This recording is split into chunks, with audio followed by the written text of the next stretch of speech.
Drugs are tied to the Sinaloa drug cartel.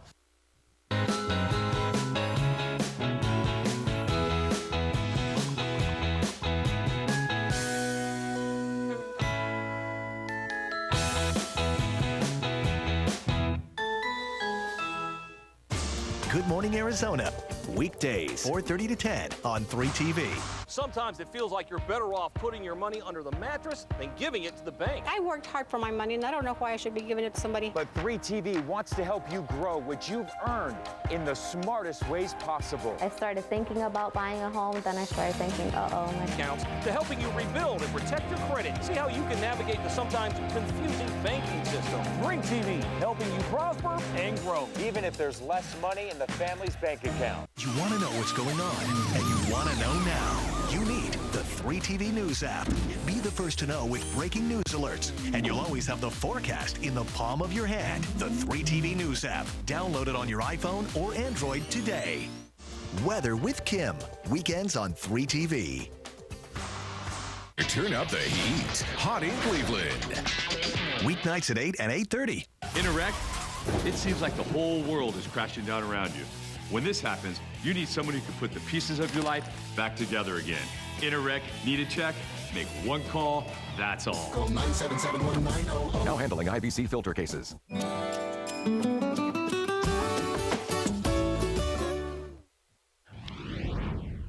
All right, Harley-Davidson fans from all around the world have a new reason to visit the Valley tonight. The famous motorcycle brand just opened its biggest showroom ever in Scottsdale, and tonight's grand opening drew some big names. Yeah, the Gov was even there to help cut the ribbon tonight. Jonathan Lowe joining us live with the story tonight. Jonathan. Well, Brandon and Heather, I am sure that you will find once you see the size of this motorcycle shop, it rivals that of any car dealership that you'll pass on a corner here in Scottsdale. The owner certainly trying to make this more than just a bike shop. And this is really one of the great American brands, and the fact that it's in Arizona and it demonstrates the beauty of the open road that we have in our great state. We're really proud to have it here. A humongous symbol of the American bike, Harley-Davidson in Scottsdale is 150,000 square feet. making this hog-sized dealership the largest in the entire world. We have a wedding chapel. One leather and lace boutique and massive service area. This destination dealership is really to be a place for people to come ride to or to just come have fun. You guys made use of every inch of this lot? 3 total levels. Harley lovers don't know where to start. It's very overwhelming. This is the biggest one that we've seen. The owner, philanthropist / billionaire Bob Parsons, wanted to create a, quote, total attraction. These are the types of things that we want to clear the pathway for so that we can create more entrepreneurs. The bike's the most important amenity here, and there are more than 400 of them.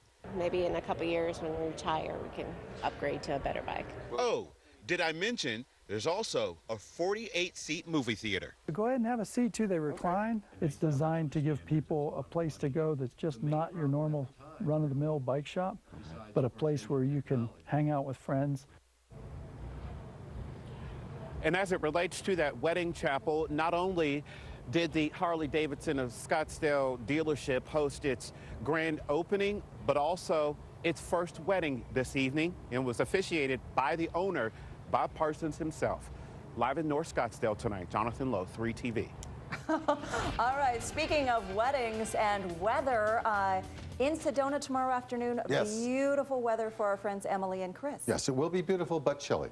Okay. Especially as you get into the late afternoon. Yes, the temperature is going to drop quickly during the late afternoon hours. All around the state, we're going to have some great weather. If you're headed out around town, you have some outdoor sporting activities. We'll be around 60 degrees at 9 a.m. and then pretty close to 80 degrees by the late afternoon hours. It'll be a little bit breezy at times as well.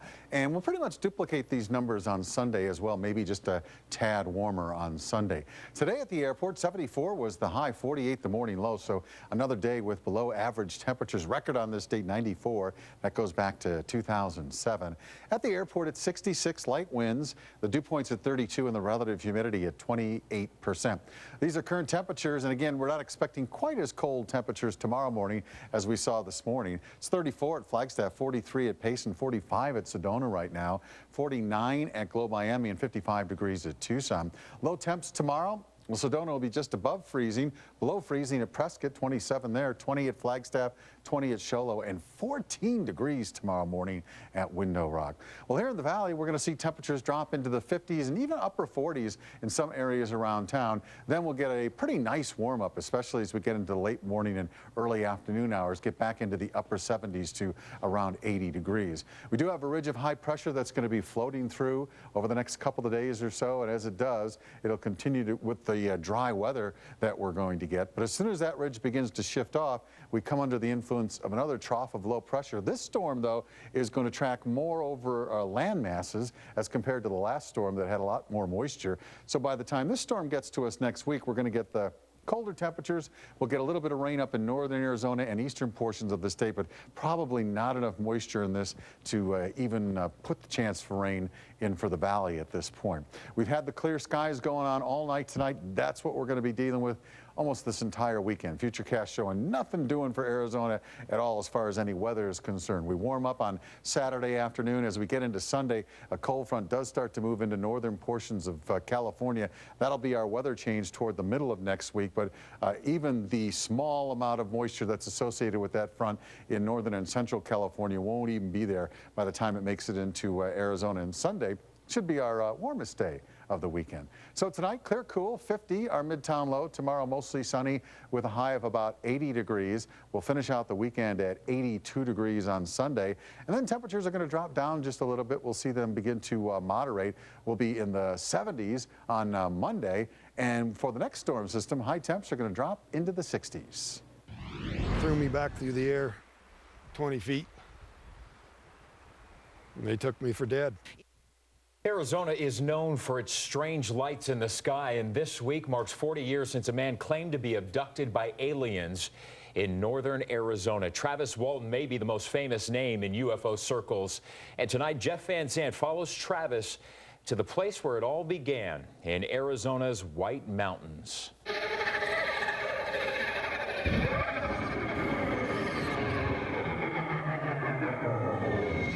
Sort of a sound like metal sliding on metal. There was this real low throbbing sort of a sound that you could hear and feel in your body at the same time. It's not like anything I've ever heard. Travis Walton is an unassuming guy with a story that has captivated millions for decades, an abduction by an alien craft. It's November 5th, 1975. Travis, along with his brother-in-law and co-workers, are driving along and spot something in the woods. This glow that, lit up the surrounding foliage, it just made everything look kind of weird. Travis and his buddies are heading down a remote road inside the forest when they see some kind of ominous light. A craft is hovering over the tree line, and that's when Travis's curiosity got the best of it. The closer I got, looking up at it, I was just walking slower because my eyes were just riveted on this thing, and He tried to run back to the truck. They're yelling at me, "Get out of there!" And I stood up, bam! Threw me back through the air 20 feet. And they took me for dead. It's been 40 years. Travis says the memories remain vivid. He shows us the site where it all happened. The craft would have been hovering just off to our right, just less than 100 feet away.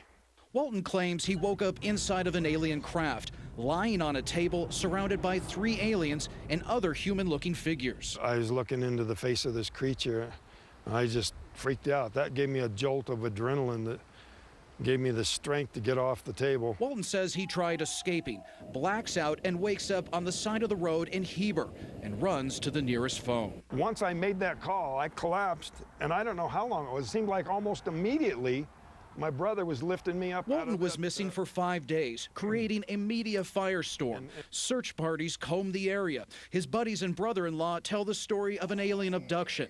Walton and the crews take lie detector tests and pass them. And ever since then, Walton has become one of the most well-known abductees in the U.S. He's faced years of praise and years of backlash by detractors. But he keeps telling his story, hoping people come to the conclusion to the age-old question, are we alone? The knowledge has reached the tipping point. It's the debunkers and the skeptics who are the kooks. Because it doesn't. Is our very own Jeff Van Sant reporting for us tonight. If you want to hear more of Travis Walton's story firsthand, he's part of a conference being held in Heber this weekend. It's called Skyfire Summit. We have a link with more information on our website. Check it out, azfamily.com. And check this out, a diehard Star Wars fan getting the gift of a lifetime thanks to the film's director. He is getting to see the film before anybody else.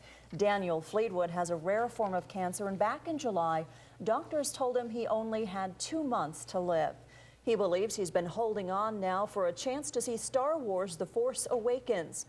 However, he's now in hospice. He's afraid he won't make it to the December 18th release date.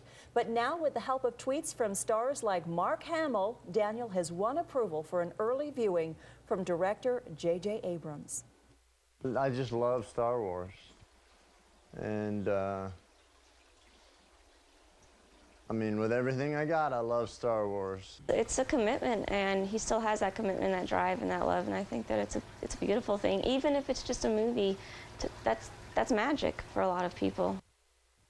The film he's going to watch is an unedited version, but Fleetwood says it is all worth it, and we wish him the very best. Tyler? Yeah, awesome stuff. The Sun Devils, they're headed to Washington. Todd Graham's going to talk some weather. The D-backs, well, they're talking. Weeknights at 11 on Fox 10. Sullivan Motor Company. Yeah, this is a difficult loss because I always talk about the getaway game. And for the Suns, who had been playing good basketball, winning games, this is always a tough one to take when it's at home. Yeah, Detroit came in playing well. They beat some solid teams, but as I said before the season, the Suns are going to make the playoffs. They have to win games that they feel like are winnable at home. Because you're going to have your tough games. You're going to have the